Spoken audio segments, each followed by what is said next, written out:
భరణ అంటే భర్తను దోచుకోవడం కాదు. న్యూఢిల్లీ, డిసెంబర్ 20 వివాహ అనంతరం భరణానికి సంబంధించిన నిబంధనలు భార్య సంతానానికి ఉద్దేశం చెనివి తప్ప భర్తను భయపెట్టించుకు, బెదిరించుకు, దోపిడీ చేసుకోవడం ఉద్దేశించి కాదని సుప్రీం కోర్టు స్పష్టం చేసింది. ఆమె అవసరాలకు తగ్గట్టుగా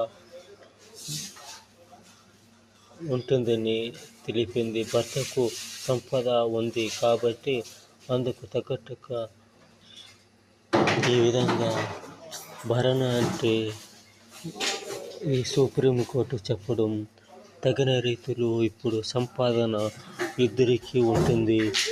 ఇది కలిసిమెలిసి సర్దుబాటు చేసు